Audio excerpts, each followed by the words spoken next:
It's Thursday on Daily Delivery. I am Michael Rand. Happy to be back for another day. Hope everybody's having a great day out there today.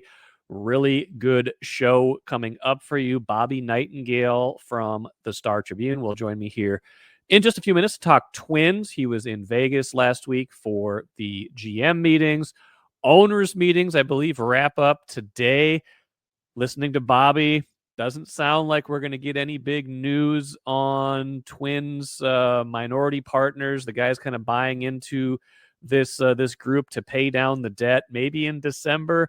Keep moving those goalposts. I think Rob Manfred addressed it, says it's on track, but on track. I thought it was on track in August. I thought we'd be done with this by now. Bobby and I will get into that, but more importantly, more offseason questions, payroll questions, and just what this offseason will entail for a team that is certainly feeling like it is in a transition rebuilding mode. Some JJ McCarthy stuff at the end of the show. He always gives us plenty to talk about. A new turn of phrase from JJ McCarthy. A good point now to signal to Friday's show. Judd Zulgad from Score North. We will go deep on the Vikings and JJ McCarthy on Friday's show. So pay attention and stick around for that on Friday. First, though, what I miss, got a bunch of stuff to get to here in the intro. The Wild wins again. And what's interesting is it's Jesper Wallstedt in net again, makes a ton of stops, gets them a 4-3 shootout win over Carolina.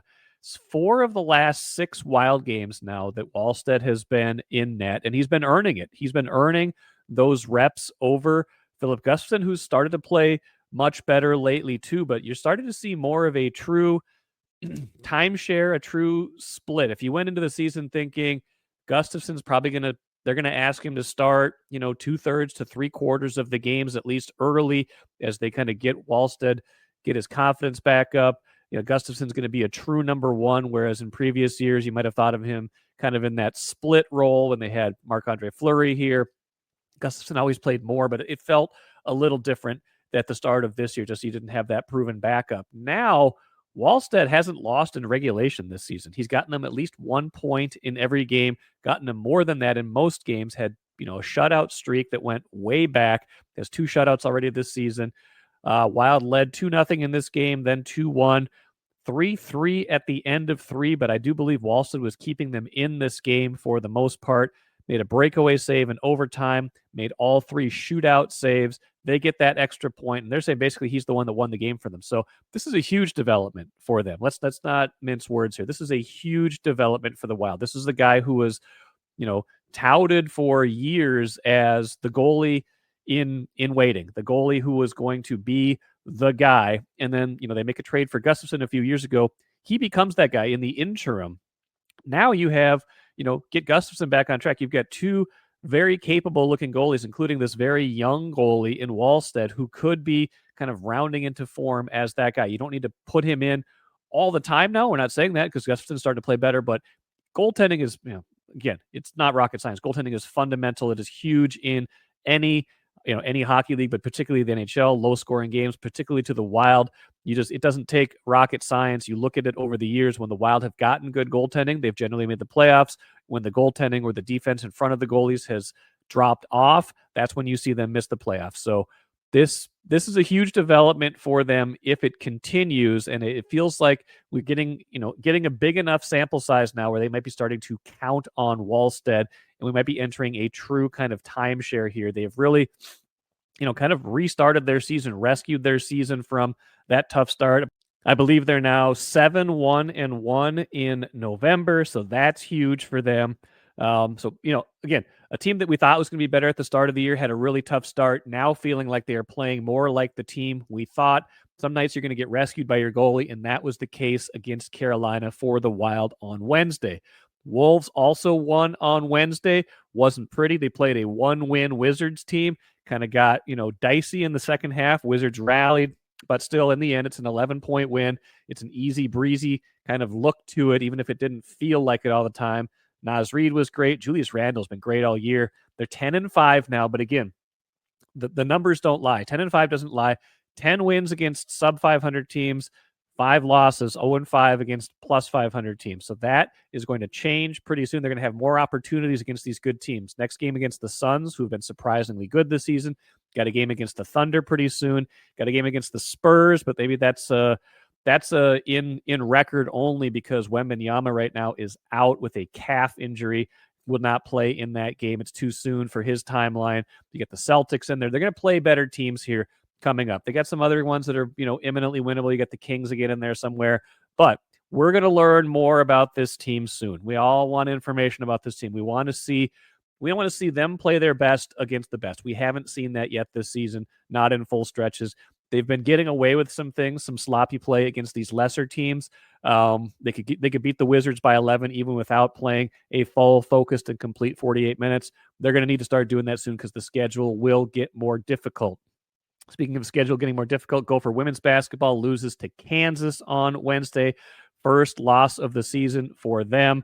Not a terrible loss. They lost by 6. That's going to happen. A major conference team, things like that. So Don Plitzoway's team takes their first L. How do they rebound from that? How do they play through that as the season goes on?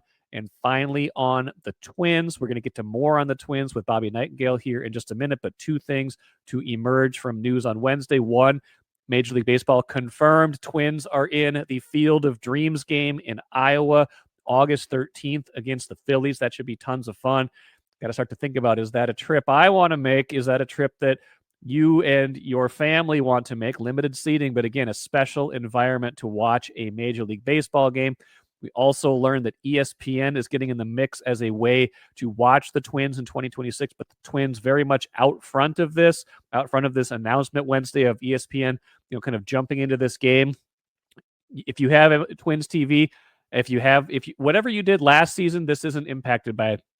This doesn't impact you. You still watch the Twins exactly how you did last season. You can still get them through your cable provider. You don't need ESPN. That is an alternate way to get them, but you do not need ESPN to watch the Twins in 2026. You don't need this package to watch them. So they're very cognizant about potential confusion with this. They want to make sure to get out front.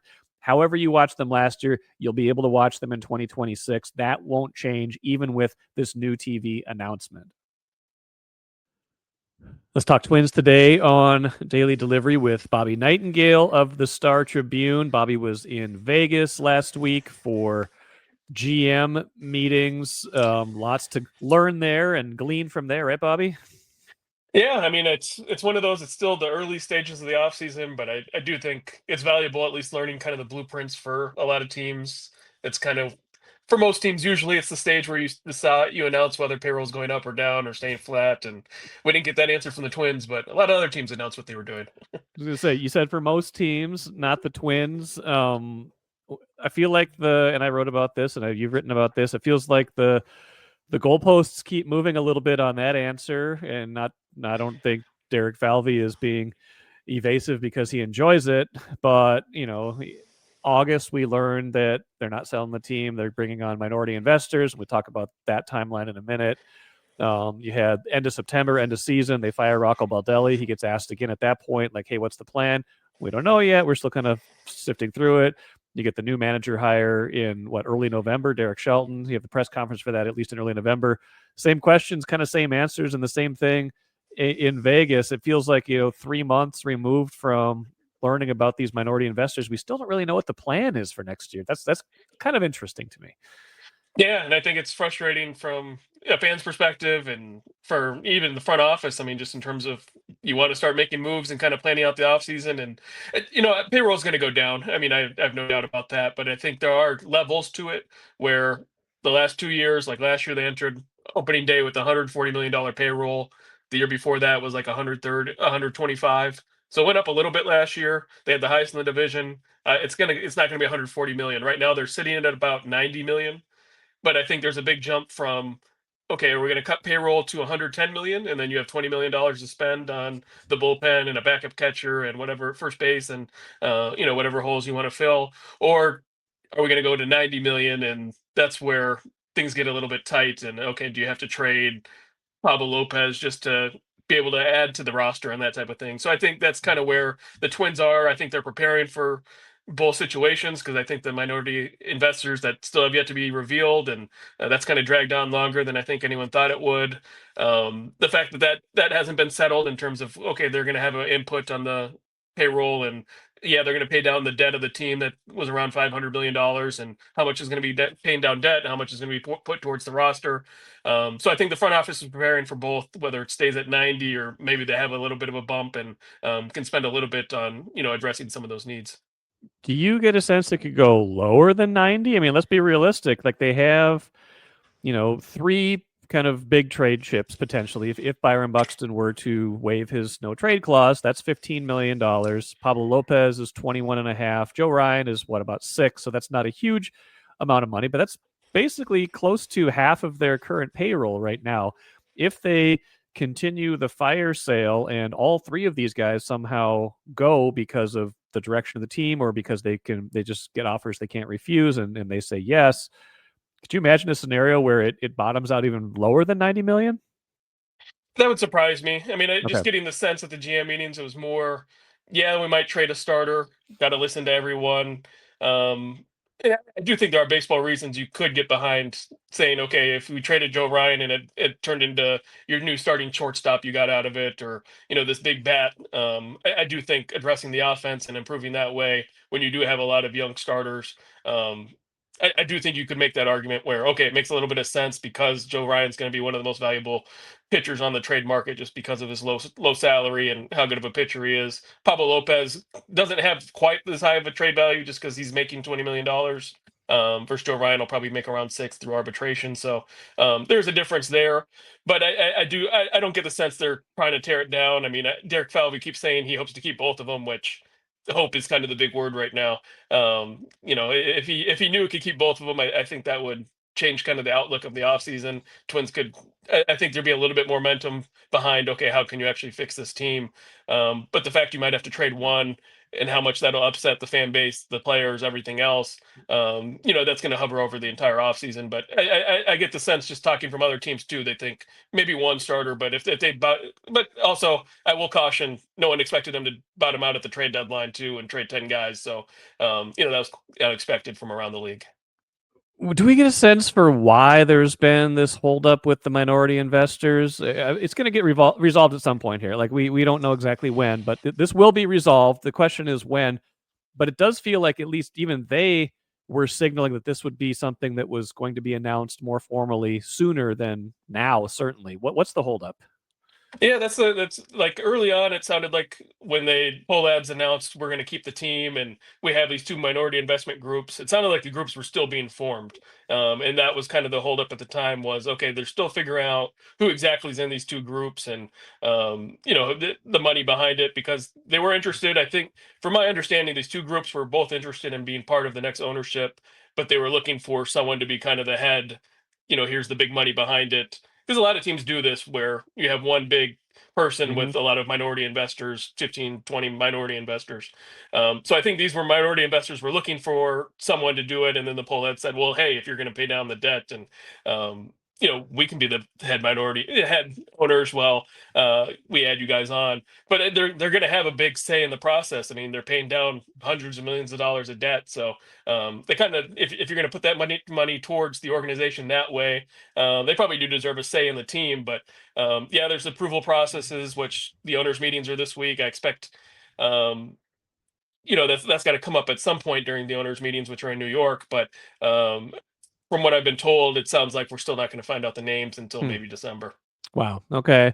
What's in it for the minority investors? Obviously, it's a financial decision, but like, how does this kind of play out for them long term? Why would someone want to get into it without having the glory of being the principal owner and like your biggest function right now is, hey, we're paying down the debt? Well, you're still. I mean, this is a huge money opportunity. I mean, say baseball. I mean, obviously the lockout's the big kind of Mm-hmm. thing hovering over the sport, which could happen after next season. But franchise values rarely ever go down, and usually skyrocket. I mean, look at when Glenn Taylor sold the team or came to the agreement with A Rod and Lori, and then kind of battled it out how much it would be worth now. I mean, it jumped, $2-3 billion within a few Mm-hmm. years. Major League Baseball has a big TV rights deal that's going to come up in 2028. They're going to renegotiate all their national TV rights. So I know Rob Manfred. That's kind of his goal is get a big win after they get past the next CBA. Be able to renegotiate all the media rights, and you get a ton of money that way, and then franchise values go up after that. But I think if you're a minority investor, that there's good money to be made. I don't, and also you own part of a team. I mean, I think it's rare to say you own a major league sports franchise. So obviously that's a huge draw as well. Yeah, but you don't. You can still say you do, but like when you're at the party and you say it, they're like, "Well, do you get to do this?" And they're like, "Well, not exactly." But do you get to make all the decisions? Now, well, not exactly. Well, we do get the money, so I don't know. I'm just teasing. I bet there would be. I will never be in a financial position where I could own part of a team like that. So I suppose there is a certain cultural cachet to that as well. On the field, they're making some decisions. At least this week, they had to make decisions on some 40-man roster stuff, which you had signaled ahead of time. And they made a trade on Tuesday for some, a modest trade for some bullpen help, or at least some depth. What did we learn from those 40-man roster decisions and that trade with the Rays? Yeah, so there's the deadline Tuesday. You had to put guys on the 40-man if they were eligible for the Rule 5 draft, so they won't be taken next month. Not any huge surprises there. I mean, Connor Prelip was the minor league pitcher of the year. Andrew Morse was in AAA all season, another pitcher that he would have been called up last year if he didn't have a midseason injury, especially when they were down on starters after the trade deadline. Um, they also added Kendry Rojas. He was kind of the centerpiece of the Louis Varland trade.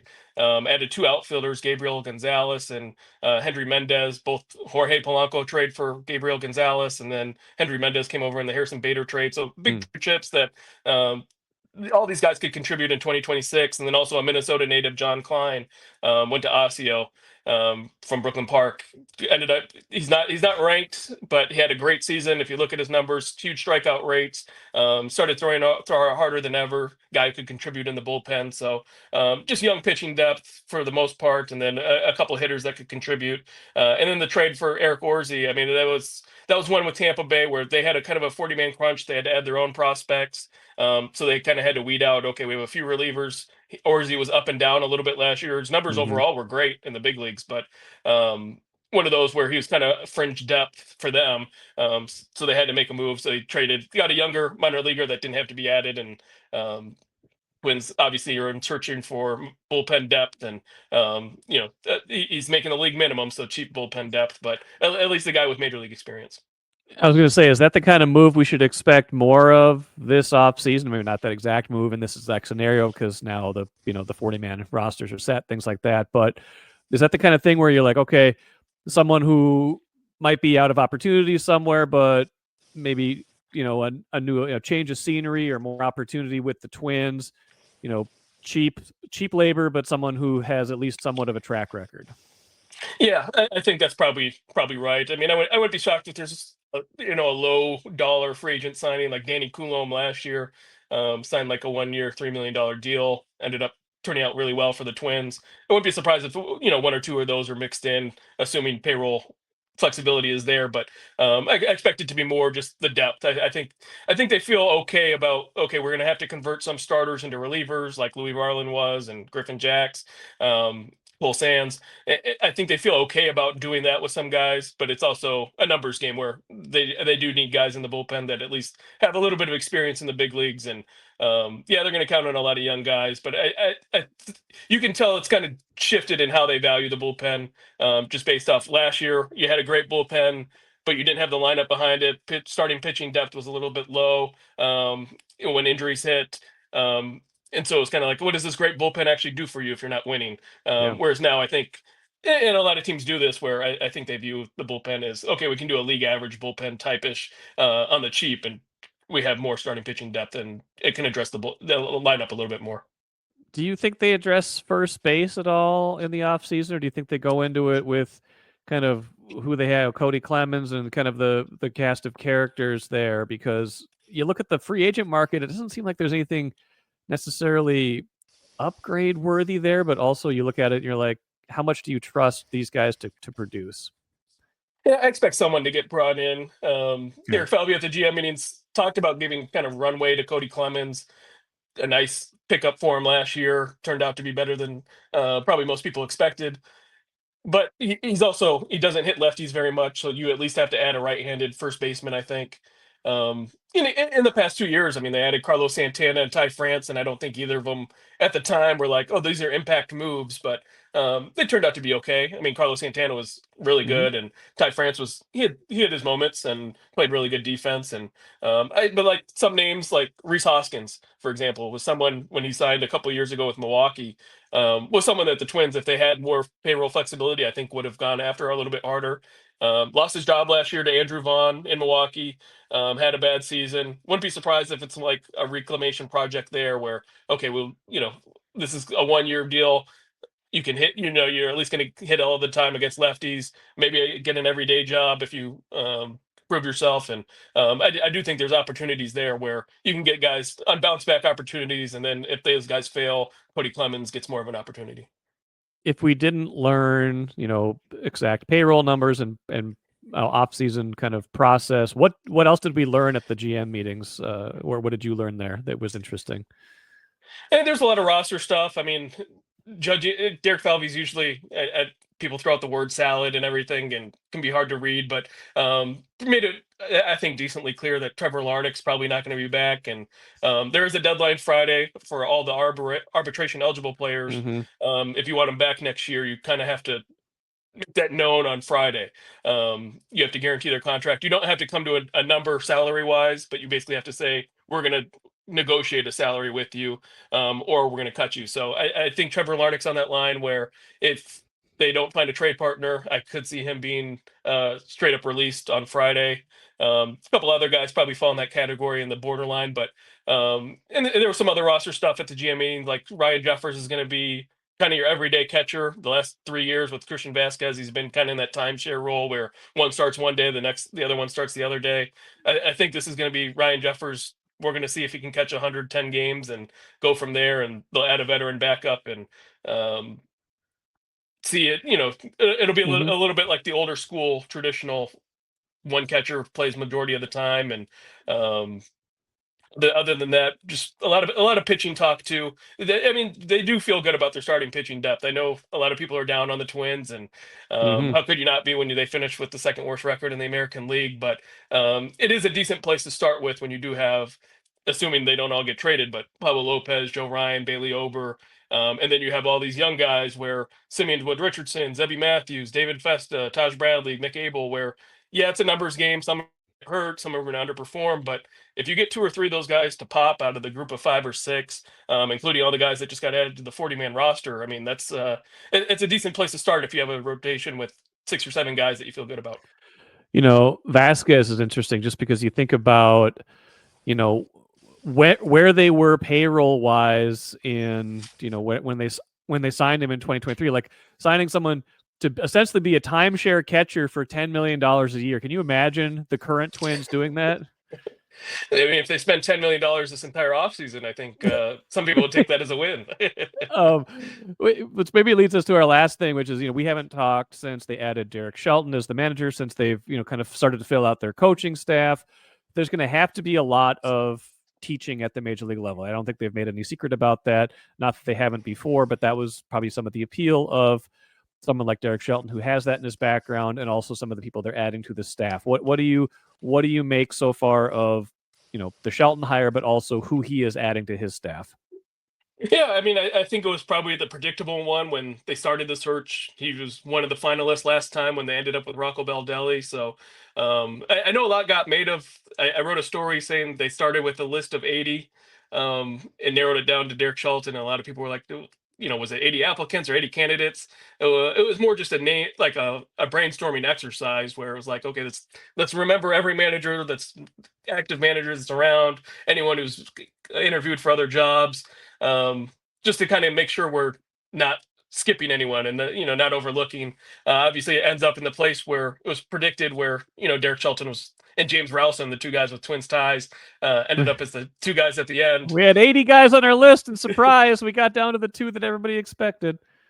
But I do think it's like, okay, the last time they did a manager search was ended up with Rocco Baldelli in 2018 when they hired him, Hmm. and they were glad they're thrilled at how that ended up. I mean, I know the ending ends up with him getting fired at the end of last season, but they were thrilled with kind of that partnership. They thought he was a great manager, and so it's not surprising that they do the kind of the similar process, and it ends up with two guys that last time when they ended up with Rocco Baldelli, they were both there where Derek Shelton and James Rowson both interviewed last time and were there at the end. But I thought he did a nice job just with his staff in terms of getting buy-in from like LaTroy Hawkins and Grady Hmm. Sizemore, guys with major league experience, which I thought lacked last on Rocco Baldelli staff, where there wasn't really proven major leaguers in the clubhouse. If you walk inside and LaTroy's there, I mean, he's instant respect from all the guys in there. I He mean, he pitched 80 seasons in the majors. I mean, geez. and a great immaculate grid Yeah, answer. he's a great immaculate grid. Yes, he is. But just the Yeah, respect yeah. he commands, and I thought that was smart. And he brings in his own hitting coach from Detroit, Keith Beauregard. We'll see how that ends up, but some of the Detroit's young hitters ended up liking working with him and progressing. And obviously, that's going to be the big task this year: is can you get Royce Lewis to get back to where he is? Who he was at the GM meetings, and I do want to bring up that he did. Derek Charlton flew to Texas, met with Hmm. Royce Lewis. Royce was raving about it. I mean, I know a lot of people say like Derek Shelton was on Rocco's staff and they're the same person and same type of hire. But Royce was kind of like they are different, different communication styles. And Royce was raving about it, just talking about how excited he was and how much it meant to him that the manager went out of his way to fly to Texas to see him. So you could tell the buy-in was there player wise. And I think that's a credit to Shelton for first week on the job and getting an important young player to be that excited about the season in November. I believe you had it was I think it was in your piece about Royce where he basically said, "I'm a little bit like a wide receiver" or something like that. Is he admitting that he's kind of a diva or that he kind of needs this special attention? What does that quote mean to you? Yeah, I think he's one of those guys that probably makes. I mean, I wouldn't say diva, but one of those I guys that know. Yeah. he likes to be in the know. He likes to Okay. Okay. he's a communicator. He's always a yapper. He wants to be one of those Yes. guys, media wise or otherwise, inside the clubhouse where he wants people to inform him of the plans and he wants to be the face of the franchise. I think he's one of those guys that embraces it. Where Byron Buxton, I think, is like a different personality style where he's a leader of a team, but he'll show it. He's not the guy that wants to stand in front of the cameras every day and kind of do that dance. He'll talk obviously when he needs to, but I think Royce, if you went up to him every day with the camera, I think he'd be fine talking. And he's just that type of personality, kind of that magnetic presence. So I think that's where that comes from. Also, I forgot to bring up the Byron Buxton from the GM meetings. There was a point at the end of the season. It kind of got overshadowed a little bit. I wasn't on the road trip, but Phil Miller wrote about Joe Ryan saying Sonny Gray letting him walk was the worst Hmm. decision that the Twins have made in the past 3 years. And at the same time, it was that same weekend the Pioneer Press had a story, and credit to them, that Byron Buxton said, "I do not want to do another rebuild." And I think it got Mm. overshadowed a little bit by Hmm. the Sonny Gray, Joe Ryan talk. But he did signal at the end of the season, if you're going to start trading more guys, yeah, Hmm. I'm after the trade deadline, and I said I want to be a Twin for life. But I've done two or three rebuilds in my career, and I have no interest at 30, 31, 32 years old doing another one. So Interesting. he did kind of signal at the end of the season, if you start trading Pablo Lopez and Joe Ryan, I will be upset about it. And I think that came to light. The Athletic wrote a story about it, but obviously we still have to get to that point where trading a Yeah. Joe Ryan and Pablo Lopez actually happens, and then he makes that decision where he did play alongside Joe Mauer. He does want to be a twin. I do think that means a lot to him to say, I played for one team my entire career. But he did express at the end of the season some frustration. Yeah, that's interesting. I mean, again, it feels like it could be a situation where one domino falls and then the other ones are like, I see where this is headed. Let's get out while the getting's good. Yeah, and it's one of those. It's kind of the natural cycle in sports Yeah. where this is our winning window, or this is our rebuilding window, and young guys obviously don't really have to go through. That Luke Keeschel does not have to worry about his place on the team. Where No. if the team is bad for a year or two, he can still have hope. Okay, down the line when I get a little bit older, we can still win World Series here. Where I do think Byron Buxton looks at he has a few years left on his contract. how can I make the most of this before, I don't see him being a guy with the kid, how close he is to his kids, being a guy that's going to play till he's like 42, 43. So Mhm. I do think he wants to maximize the last years of his career. Well, from the Twins standpoint, I mean, it kind of cuts both ways. Like he was by far their best player last season, but that was also the first time he's been healthy and productive, basically in his for his entire career almost, for a full season. So you'd be selling high, but you also would be getting rid of your best player. So how does that? What are the optics of that? What does that leave for you on the field? Did I read too that Shelton's going to visit Jeffers too at some point? Did you write that? I didn't write that, but Okay. he is. I think he is going to go around. I mean, I know he said he called Buxton. Buxton Okay. was informed of the manager process. I mean, Falvey talked to him a few times. So wouldn't be surprised if he made a visit there. Pablo Lopez was one of his first phone calls. So he is making the rounds, at least, if he isn't in person, at least making the calls and Zooms with everybody. He's get to visit everybody. Everyone's gonna be like, you wouldn't visit him. Well, how's that make me feel if you don't come visit me? I don't know. There is a pecking order. I get it. Royce will be in his corner as long as he doesn't make him play second base. All right. Well, Bobby, appreciate all the knowledge and insights. Great work from the meetings last week, and we'll catch up to you again soon. Sounds great. Thanks, Mike. Great stuff from Bobby. Always gives me plenty to think about with the Twins. Speaking of plenty to think about, let's get to the cooler. JJ McCarthy was interesting in his Wednesday availability, talking about the adjustment of going from college to the NFL, talking about the adjustment of learning new things, being taught new approaches, and how the reps really do matter in this case. Here was McCarthy on Wednesday explaining kind of his process and kind of the path to getting better. Taught or coached before on it? It's very new. Coming in here, I was taught how to play quarterback in a very different way, and that's expected going into the league, going into any new team, any new system. But at the end of the day, it was really just the injuries that I felt like kind of took away all those reps and the constant repetition to make those a habit and make them concrete, like KO talks about. But I feel like it's just the repetitions. How many times could I go home and every time I take the dogs out, I'm getting 10 drops each time. Little things like that where you just keep building the reps. JJ, you said a couple times on Sunday post game that NFL is really hard. Is there a situation where maybe you're putting a little too much pressure on yourself to succeed? It's a great question. I feel like the pressure level that one puts on themselves has to, match the pressure that the team's going under, especially at the quarterback position. And at the end of the day, pressure is always going to be there, but it's, what are you doing on a day-to-day basis? Who are you internally? And what's going to come out when the pressure's at its highest? So I feel like there's just, so many moments in the 5 games that I've played so far where I felt that pressure show up, and there's little things that showed up in my game that I know I need to work on, so when that situation happens again, it won't be an issue. JJ, you talk about some of the stuff being new. Like, how hard is it to untrain your mind from 15 years of learning one way and now having to learn a different way? It's really hard. You're rewiring neurological pathways, and that's not something that happens overnight. So just understanding and giving myself that grace, that patience that, I might not have it today, but it's something that I'm going to continue to strive after day, rep after rep, and get to the place where we all want me to be. And it just comes with all those reps because, anything new, like tying your shoe, takes time. And, especially playing at the level of the National Football League, the urgency to it is something very important, but no matter what it is, it's going to take time. Rewiring neurological pathways, in addition to being probably my favorite Death Cab for Cutie song, not really, is just another JJ McCarthy turn of phrase. He knows what he's got to do. There's nothing lacking up here. It is all going to be physical. Can he translate that onto the field? As Kevin O'Connell has said a few times lately, can the cement start to dry on some of these lessons that they are trying to teach him? How fast will that happen? 7 games left in the regular season, including Sunday at Green Bay. We will get some answers. Don't know if we'll love them. Don't know if we'll like them. Don't know if we'll hate them. But we will get answers as the year goes along.